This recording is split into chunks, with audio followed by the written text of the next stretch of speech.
নমস্কার বন্ধুরা, কম্পিটিটিভের দুনিয়া অ্যাপের প্রত্যেককে স্বাগতম। আপনার সাথে আছি আমি প্রণদীপ। আর ক্র্যাক WBCS প্রিলিমস 2022কে উদ্দেশ্য করে আমরা 100টা মোস্ট ইম্পর্টেন্ট টপিক নিয়ে আলোচনা করছিলাম। আজ তার ডেট এবং এখানে আজ আমরা উপজাতি বিদ্রোহ বা ট্রাইবাল আপরাইজিং নিয়ে আলোচনা করব। এখান থেকে কিন্তু প্রিভিয়াস ইয়ার যদি আপনি ভালো করে দেখেন, এখান থেকে প্রায়শই একটি করে কোশ্চেন জিজ্ঞাসা করা হয়। শুধুমাত্র এই পরীক্ষা নয়, WBCS প্রিলিমিনারি নয়, মেন্সের জন্যও কিন্তু ইম্পর্টেন্ট। তাছাড়া SSCর CGL সামনে রয়েছে, CGLের জন্যও কিন্তু সমানভাবে গুরুত্বপূর্ণ। আপনারা যদি প্রিভিয়াস ইয়ার্সের কোশ্চেন দেখেন, দেখবেন প্রচুর শিফটে, অর্থাৎ 2021-এর যে এক্সামটা, 2021-এর যে এক্সামটা কন্ডাক্ট হয়েছিল, 2020-র যে এক্সামটা, সেখানে কিন্তু প্রচুর CGL-এর শিফটে কিন্তু কোশ্চেন এসেছিলো এই ট্রাইবাল আপরাইজিং থেকে। তো ভিডিওটা প্রথম থেকে শেষ পর্যন্ত মন দিয়ে দেখুন, এখান থেকে কিন্তু কোশ্চেন আসার সম্ভাবনা রয়েছে। চলুন শুরু করা যাক। তার পূর্বে একটু আমি প্রমোশন করে নিই। তো WBCS প্রিলিমস 2022-এর জন্য কারেন্ট অ্যাফেয়ার্সের ক্যাপসুল আছে। কারেন্ট অ্যাফেয়ার্সের ক্যাপসুলের মধ্যে কী কী রয়েছে, কন্টেন্ট কী কী বলে দিই। জানুয়ারি 2021 থেকে ফেব্রুয়ারি 2022-এর সমগ্র current affairs, updated union budget vision IAS-এর থেকে সামারি করে দেওয়া রয়েছে। আর ইকোনমিক সার্ভে, এটাও ভিশন IAS-এর সামারি দেওয়া রয়েছে। গভর্নর, CM এবং মিনিস্টারদের লিস্ট দেওয়া রয়েছে, একেবারে আপডেটেড লিস্ট। অর্থাৎ আজকে যেটা আপডেট হচ্ছে সেটা কিন্তু আজকেই আপডেট হয়ে যাবে ওখানে। আর WBCS স্পেশাল কারেন্ট অ্যাফেয়ার্সের যে ক্যাপসুলটা, সেটাও কিন্তু এর মধ্যে ইনক্লুড করে দেওয়া রয়েছে। লিঙ্ক ডেসক্রিপশন বক্সের একেবারে প্রথমেই দেওয়া থাকবে। এই যে 10 তারিখ কিংবা 9 তারিখে দেখবেন ESIC UDCর যে এক্সামটা হয়ে গেল, এখানে কিন্তু 10 তারিখে 9 তারিখে নয়, 19 তারিখে যে এক্সামটা হয়ে গেল, এখানে কিন্তু 4টে শিফটে এক্সাম হয়েছিল। তার মধ্যে 20+ কারেন্ট অ্যাফেয়ার্সের কোশ্চেন শুধুমাত্র এই ক্যাপসুলের থেকে এসেছিল। আর আপনারা WBCS প্রিলিমিনারির যে complete subject wise history, polity, economy, প্রত্যেকটার কমপ্লিট সাবজেক্ট ওয়াইজ কোর্স যদি কিনতে চান, কীভাবে কিনবেন দেখে নিন। লিঙ্ক ডেসক্রিপশন বক্সে দেওয়া রয়েছে। আর এই যে ডেসক্রিপশন বক্সে এই যে লিঙ্কটা দেওয়া রয়েছে, এই লিঙ্কে ক্লিক করবেন। ক্লিক করার পরে একটা গুগল ফর্ম এসে যাবে।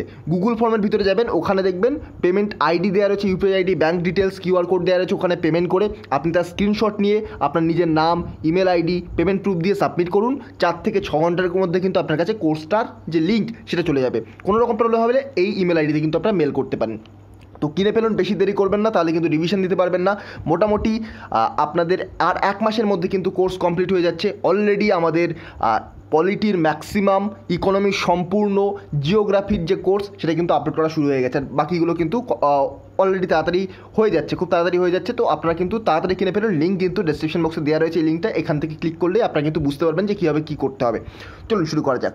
তো আমরা উপজাতি বিদ্রোহটা কিন্তু WBCS ম্যানুয়াল থেকে কভার করবে। কেন?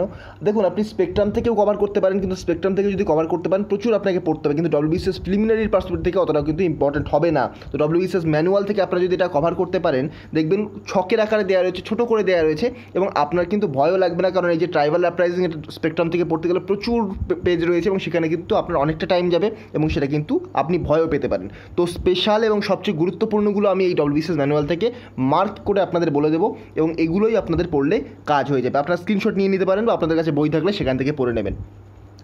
প্রথমের ইম্পর্টেন্ট রয়েছে চুয়ার বিদ্রোহ। চুয়ার বিদ্রোহ কোথায় হয়? এটা বাংলা, বাঁকুড়ার মেদিনীপুর জঙ্গলমহল, অর্থাৎ পশ্চিমবঙ্গ বলা ভুল, তখনকার অবিভক্ত বাংলা 1789 সালে। তো আমাদের অ্যাকচুয়াল বেঙ্গলের বাঁকুড়া, মেদিনীপুর, জঙ্গলমহল এই রিজনে কিন্তু 1799 সালে হয়। সালটাও ইম্পর্টেন্ট, পরীক্ষা কিন্তু প্রিভিয়াস ইয়ার SSCতে এসেছে। নেতা কে ছিলেন? দুর্জং সিং। আর বিদ্রোহের কারণ এখানে অতটা গুরুত্বপূর্ণ হয় না ট্রাইবাল আপরাইজিংয়ের ক্ষেত্রে, শুধুমাত্র নেতা, বছর এবং এই যে বিদ্রোহের নাম, এটা মনে রাখলেই হবে। নেক্সট, হলবা বিদ্রোহ অতটা ইম্পর্টেন্ট নয়। ভিল বিদ্রোহ ইম্পর্টেন্ট। ভিল বিদ্রোহ কোথায় হয়? পশ্চিমঘাট পর্বতে কিন্তু হয়। তো এটা 1817 থেকে 1819 সালের মধ্যে হয়। তো এখানে সেবারাম ছিলেন নেতা, আর অঘরী বিরোধিতার জন্য কিন্তু এটা হয়। তারপর ওয়াঘেরা অভ্যুত্থান, এটাও ইম্পর্টেন্ট। ওয়াঘেরা অভ্যুত্থান এটা কোথায় হয়? গুজরাটে হয়। তো সালটা দেখে রাখুন, 1818 থেকে 1819। নেক্সট, সিংভূম উত্থান এবং ছোটনাগপুর অঞ্চল, এটা 1820 সালে হয়। রাজা পরাহাত, এটা কিন্তু ইম্পর্টেন্ট। রামসি অভ্যুত্থান হয়, এটা মহারাষ্ট্রের সাতারাতে কিন্তু এখানটা অনুষ্ঠিত বলা ভুল, বিদ্রোহটা হয়, সংগঠিত হয়। এবং পশ্চিমঘাট পর্বতমালা, দেখবেন মহারাষ্ট্রে কিন্তু সাহাদ্রি, পশ্চিমঘাট পর্বতমালা সাহাদ্রি নামে পরিচিত। জিওগ্রাফির একটা ফ্যাক্ট বলে দিলাম। তো মহারাষ্ট্রে এই যে রামসি বিদ্রোহ কিন্তু হয়। আর 1822 সালে এখানে নেতা কে ছিলেন? চিত্তুর সিং, প্রতাপ সিং, দাওরারা পাটকর। কলি অভ্যুত্থান ইম্পর্টেন্ট, 1824 সালে হয়। কলি মহাদেব জাতি। আহোম বিদ্রোহ, এটা গোমাধার কুয়াত্তার, এটা 1828 থেকে 33।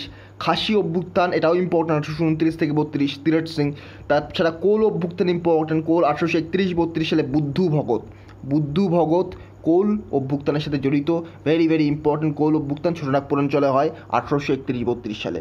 তারপরে দেখুন এখানে রয়েছে সিধু কানহুর অভ্যুত্থান, ঘুমসির কালাহান্ডি পাটনা। তো এটা সিধু কানু নয়, সিধু কানু পরে আসছে, আমাদের এই সাঁওতাল বিদ্রোহ রয়েছে। দেখুন সাঁওতাল বিদ্রোহ, রাজমহল পাহাড়। তো এখানে দেখুন কারা কারা নেতৃত্ব দিয়েছিলেন, সিধু কানহু, চাঁদ ও ভৈরব, 1855 থেকে 56 সালের মধ্যে। Very very important, previous year সিজিএলে কিন্তু বহুবার এই কোশ্চেনটা আপনারা দেখে থাকবেন। তারপরে খারওয়ার বিদ্রোহ ইম্পর্টেন্ট, 1870-এর দশকে, জাস্ট টাইম মাথায় রাখুন। মুন্ডা বিদ্রোহ বা উলগুলান বিদ্রোহ ঝাড়খণ্ডে, এটা ভেরি ভেরি ইম্পর্টেন্ট, 1899 থেকে 1900 সাল পর্যন্ত। বিরসা মুন্ডা এখানে নেতৃত্ব দিয়েছিলেন। ভিল বিদ্রোহ ইম্পর্টেন্ট, 1913 সালে, গোবিন্দ গুরু, শুদ্ধ আন্দোলন, ওরাও অভ্যুত্থান, ছোটনাগপুর অঞ্চল, নাম মনে রাখলেও চলবে। নেক্সট কুকি বিদ্রোহ মণিপুর, ভেরি ভেরি ইম্পর্টেন্ট, কোথায় হয়েছিল সেটা ভেরি ভেরি ইম্পর্টেন্ট, আর কত সাল, 1917 থেকে 1919 সালের মধ্যে। নেক্সট মোপলা বিদ্রোহ কেরালার মালাবার অঞ্চলে হয়, এটা 1919 সালে, ভেরি ভেরি ইম্পর্টেন্ট। মুসলমান মোপলা কৃষকগণ কিন্তু এখানে অংশগ্রহণ করেছিলেন। আর এখান থেকে নাবা অভ্যুত্থান, নাগাল্যান্ড তো আপনারা জানেন, 1932 সালে হয়। এবার আমি একটা মোটামুটি ওভারঅল একটা কারণ বলে দিচ্ছি কেন এই অভ্যুত্থানগুলো হয়েছিল, কেন এই বিদ্রোহগুলো সংগঠিত হয়েছিল। দেখুন এই সময় যে সময় বিদ্রোহগুলো হয়েছিল সেই সময় সাধারণত জমিদার শ্রেণী ছিল, ইংরেজদের আন্ডারে জমিদার শ্রেণী কিন্তু অ্যাকচুয়ালি রাজস্ব আদায় করতো। তাছাড়া বিভিন্ন রকম মহাজন ছিল, মহাজনদের অনেক পাইক পেয়াদা ছিল।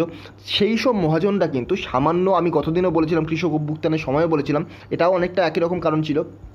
যদি কোনো কারণে টাকা ধার নিত, যদি কোনো কারণে জাস্ট অল্প কয়েক টাকা, শুধুমাত্র টাকাও বলা ভুল, কয়েক পয়সা পর্যন্ত ধার নিত, তাহলে কিন্তু মাত্র 2 থেকে 3 মাসে তার ঋণ এমন জায়গায় পাঠিয়ে দেওয়া হতো বা তাদের ঋণ এমনটা বাড়িয়ে দেওয়া হতো যে তার সমস্ত যে ঘর বাড়ি এগুলো সমগ্র বিক্রি করেও কিন্তু সেই ঋণ শোধ করতে পারতো না, এবং তাদের বংশ পরম্পরায় কৃতদাস হিসেবে কাজ করতে হতো। শুধুমাত্র এটা কৃষক বিদ্রোহের ক্ষেত্রে নয়, এটা কিন্তু এই যে ট্রাইবাল আপরাইজিংয়ের ক্ষেত্রেও প্রধান কারণ। তাছাড়া ইংরেজরা প্রচণ্ড পরিমাণে আমাদের ভারতবর্ষের যে ট্রাইবাল কমিউনিটি রয়েছে তাদের উপর অত্যাচার করতো, মহাজনরা তাদেরকে ফাঁকি দিত, তারা সরল সাদাসিধ মানুষ ছিল, তো তাদের ওপর কিন্তু সবসময় মহাজনরা, জমিদাররা, ইংরেজরা সবসময় ফাঁকি দিত এবং বিভিন্ন রকমভাবে কিন্তু অত্যাচার করতো। এটাই হচ্ছে উপজাতি বিদ্রোহের প্রধান কারণ। আপনারা যদি প্রত্যেকটা পড়েন দেখবেন একই জিনিস পাবেন, এখানে তো ডিটেলসে দেওয়া নেই, আপনারা যদি ডিটেলস কোনো বই পড়েন দেখবেন এই সেম জিনিস পাবেন, প্রত্যেকটাই কোনো না কোনো রকমভাবে এইগুলোর সাথে কিন্তু কানেক্ট করা হয় বা এইগুলোর সাথে কানেক্টেড। তো এই হচ্ছে কিছু উপজাতি বিদ্রোহ ইম্পর্টেন্ট, এগুলো মোটামুটি এখান থেকে একটি কোশ্চেন আসার চান্স তো অবশ্যই থাকে, প্রিলিমসে থাকে, মেন্সে থাকে, এসএসসির পরীক্ষায় তো থাকেই অবশ্যই। তো প্রত্যেকটা পরীক্ষার জন্য সমানভাবে গুরুত্বপূর্ণ, ডব্লিউপির জন্যও কিন্তু ইম্পর্টেন্ট, প্রত্যেকটা পরীক্ষার জন্য এইগুলো কিন্তু ইম্পর্টেন্ট, এগুলো কমন টপিক, শুধুমাত্র WBCS নয়, প্রত্যেকটা পরীক্ষার জন্যই ইম্পর্টেন্ট।